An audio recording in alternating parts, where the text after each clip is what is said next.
So guys, जैसा कि हमने पिछले एपिसोड में देखा कि जाई जिंग पहले से ही लॉकिंग हॉल में मौजूद होता है, पर वो सामने नहीं आया क्योंकि वो जियोयान को पकड़ना चाहता था ताकि उसके पास मौजूद तोशी एशियन जेट को हासिल कर पाए। जियोयान को उस पर काफी गुस्सा आया क्योंकि उसके डेट जाई जिंग के ही कब्जे में थे। जियोयान ने अपने स्काई फायर 3 मिस्टीरियस चेंज को एक्टिवेट कर लिया जिससे उसे फाइट करने लगा, पर उसका सामना नहीं कर सकता था। उसने चालाकी से काम लिया और वो क्लोन को क्रिएट करके वहां से निकल चुका था, पर जाई जिंग को इस बात का इल्म हो गया था और उसने सभी को रोकने के लिए होलो सोल्स के ब्रांच इलाके में स्पिरिचुअल बैरियर को एक्टिवेट कर दिया। वो सभी भाग नहीं पाए। जियोयान जाई जिंग को खत्म करने के लिए 4 हेवनली फ्लेम के एंग्री बुद्धा फायर लोटस को क्रिएट करने लग गया। जाई जिंग ने उसे मारने की कोशिश की, पर जियन अब अपने असली रूप में आ चुकी थी और वो जाई जिंग से फाइट करने के लिए तैयार थी। फिर अब हम देखते हैं कि जियन जाई जिंग के साथ फाइट करने लग जाती है। उनके बीच फियर्स फाइट होने लगती है। जियन उसे कड़ी टक्कर देती है क्योंकि उसकी पावर अपने असली रूप में आने की वजह से 5 स्टार फाइट वेनरेट के बराबर हो चुकी थी, जिससे वो जाई जिंग को भी पीछे धकेल रही थी। जियोयान के दिए रिस्ट आर्मर की वजह से उसकी पावर और ज्यादा ओवर बेरिंग थी। वो एक साथ उस पर लगातार कई सारे अटैक कर रही थी। जियोयान भी अपने 4 हेवनली फ्लेम वाले extermination angry Buddha fire lotus create करने में लगा हुआ था। जाई जिंग जियन की पावर देखकर हैरान था। वो उस पर अटैक करने के लिए अब अपनी एक खास स्किल का इस्तेमाल करने लगता है। एक स्पेस पावर वाली सेलेस्टियल लॉक टेक्निक थी जिससे वहाँ एक आयाम क्रिएट हो गया था जिसमें जो भी रहता है वो फ्रीज हो जाता है, जिससे वो जगह पूरी थमसी गई थी। जियन भी उसमें अटक चुकी होती है। जियन मुस्कुराने लगती है और बोलती है कि कमीने ओल्ड घोस्ट है, तुम्हारी ये स्पेशल लॉक मेरा कुछ भी नहीं बिगाड़ सकता, और वो अपने फिस्ट को हिलाकर ही उस स्पेशल लॉक को तोड़ देती है। वो बताती है कि स्पेशल पावर से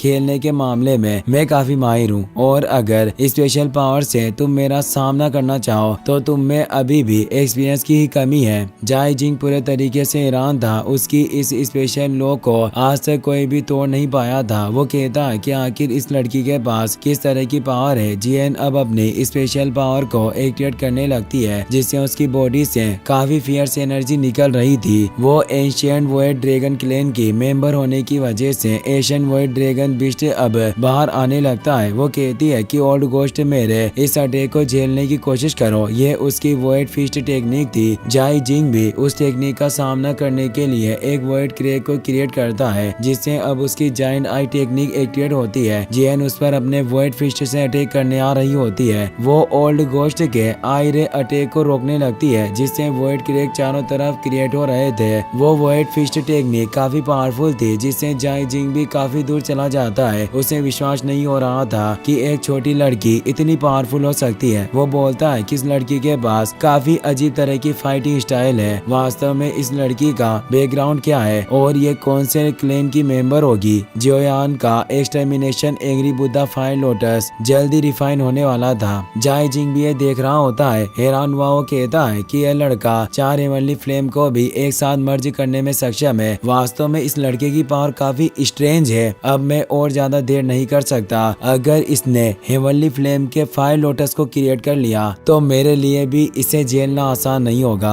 अब वो अपनी डेविल आई को क्रिएट करके स्टार पीकिंग हैंड को एक्टिवेट करता है। जियन कहती है कि तुम्हारी ये चालें मेरा कुछ नहीं बिगाड़ सकती और उस पर अटैक करने जाने लगती है, पर अब उसकी पावर खत्म हो जाती है जिससे वो वापस से पहले की तरह छोटी लड़की में बदल जाती है, जिससे अब वो काफी कमजोर थी। वो काफी परेशान होती है कि अब मैं इसे रोक नहीं सकती। तभी ओल्ड घोस्ट उसे अपने स्टार पिकिंग फॉर्मेशन में पकड़ लेता है और हंसते हुए कहता है कि तुम अब मेरा सामना नहीं कर सकती, पर लिटिल गर्ल अब मैं तुम्हें मार दूंगा ताकि तुम्हें एहसास हो कि होलो सोल्स से निपटने का अंजाम क्या होता है। और वो अपने जायंट हैंड से उसे मारने लगता है। जियन काफी ज्यादा डर गई थी, लेकिन तभी आसमान में एक वर्ड क्रेक क्रिएट होता है और एशियन बेयर जियोंग वहां जाता है जो बोलता है कि तुम मेरे बॉस का कुछ नहीं बिगाड़ सकते, और वो काफी पावरफुल पंच से उस पर अटैक करता है। जाई जिंग इस अटैक का सामना नहीं कर पाता और वो नीचे जमीन में टकराता है जिससे वो पूरी जगह ही हिल जाती है। इससे जियन की जान बच गई थी क्योंकि उसके जाई जिंग को मारने से वो अटैक फेल हो गया था। जियोंग जियन के पास आता है। जियन उसे देखकर कहती है कि तुम तो ट्रेनिंग करने के लिए चले गए थे, फिर तुम यहाँ क्या कर रहे हो। जियोंग कहता है कि मैं खुद ये नहीं जानता, मैंने काफी अच्छी ट्रेनिंग की, लेकिन तभी अचानक से किसी ने मुझे यहाँ फेंक दिया। जियन एशियन वॉइड ड्रैगन क्लैन की मेंबर होती है, इसीलिए जरूर वॉइड ड्रैगन क्लैन के एल्डर ने उसकी प्रोटेक्शन के लिए जियोंग को वहाँ भेजा होगा। जाई जिंग को कुछ नहीं हुआ था, वो वापस से लड़ने के लिए तैयार हो जाता है। वो एक और फाइट वेनेरेट को देखकर हैरान होता है। जियोयान का एक्सटर्मिनेशन फायर लोटस जल्दी क्रिएट होने वाला था, जिससे अब उसकी एनर्जी वेव बाहर निकल रही थी। 4 हेवनली फ्लेम होने की वजह से ये एनर्जी इतनी फियर्स थी कि उस वेव से ही चट्टानें बिखर रही थी और जाई जिंग को भी देखने में प्रॉब्लम हो रही थी। वो काफी परेशान होता है कि इस लड़की की स्किल काफी पावरफुल है, मुझे इसे जल्दी से खत्म करना होगा और वो तेजी से जियोयान पर अटैक करने जाता है। जियन ये देखकर परेशान होती है और वो जियोंग को उसे रोकने को बोलती है। जियोंग टेलीपोर्ट होकर जाई जिंग को ब्लॉक करने के लिए सामने आ जाता है, पर जाई जिंग का मकसद अभी जियोयान को रोकना था, इसलिए वो टेलीपोर्ट होकर आगे आ जाता है। जियोंग उस पर पीछे से अपने फिस्ट से अटैक करने लगता है। जाई जिंग अपनी स्वॉर्ड की मदद से उस अटैक को रोक लेता है और अब वो तेजी से जियोयान की तरफ बढ़ जाता है। जियोंग इससे हैरान होता है। जियन बोलती है कि भालू के बच्चे, तुम काफी मूर्ख हो, जल्दी करो, उसे जियोयान के पास जाने से रोको।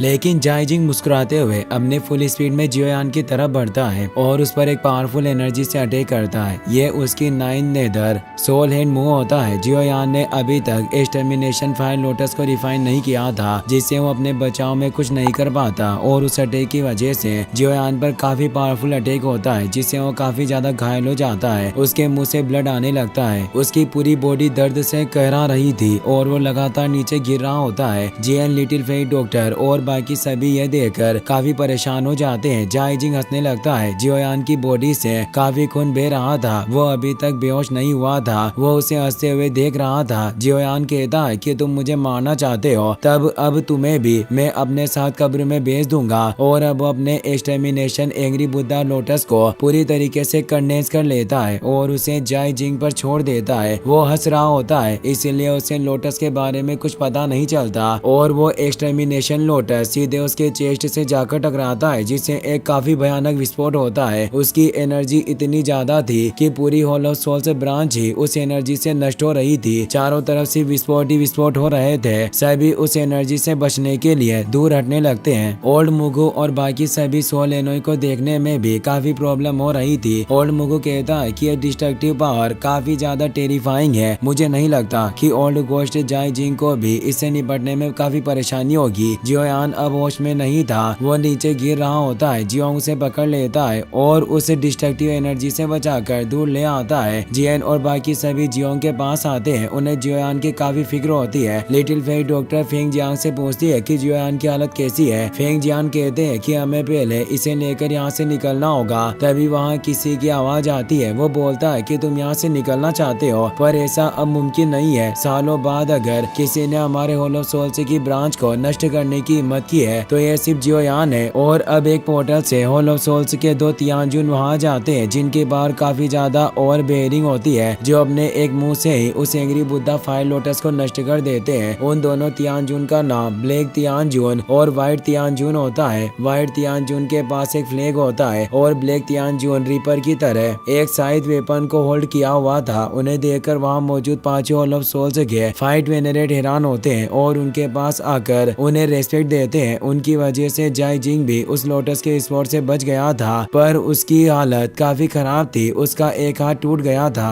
उसका मास्क भी खुल जाता है। वो कहता है कि व्हाइट और ब्लैक तियानजुन जल्दी करो और उस लड़के जियोयान को मार डालो। ब्लैक तियानजुन कहता है कि तुम हमें ऑर्डर देने के लायक नहीं हो, तुमने होलो सोल्स मास्टर से क्रेडिट पाने के लालच में वक्त से पहले हमें यहाँ नहीं बुलाया। अगर तुमने हमें बुलाने के लिए पहले ही स्पेशल जेट स्लिप का इस्तेमाल किया होता तो तुम अभी तक इतनी बुरी कंडीशन में नहीं होते और जियोयान तुम्हें बिल्कुल भी चोट नहीं पहुंचा सकता था। फेंग जियांग भी परेशान हुए कहते हैं कि ये वास्तव में ब्लैक और व्हाइट तियानजुन है। इन दोनों की पावर उस ओल्ड गोस्ट जाई जिंग से भी काफी ज्यादा है। लगता है कि आज हमारे लिए बचना काफी मुश्किल होगा। लिटिल फेट डॉक्टर कहती है कि आप जियोयान को लेकर यहाँ से निकल जाए, मैं पीछे रहकर इन्हें संभाल लूंगी, और वो आगे जाने लगती है। फेंग जियान बोलते हैं कि तुम ऐसा करने की कोई जरूरत नहीं है, मैं इन लोगों को संभाल लूंगा और तुम जियोयान के साथ यहाँ से निकल जाओ। जियान जियन कहती है कि तुम दोनों को ऐसी बातों के लिए लड़ने की कोई जरूरत नहीं है, ऐसा बिल्कुल नहीं है कि हम यहाँ से भाग नहीं सकते। और वो अपने माथे से ब्लड ड्रॉप को बाहर निकालती है जो एशियन ड्रैगन वर्ल्ड क्लैन का ट्रू ब्लड होता है, जिसमें उसमें काफी पावर होती है। जियोंग उसका इस्तेमाल करने के लिए मना करता है, पर जियन बोलती है कि तुम्हें मेरे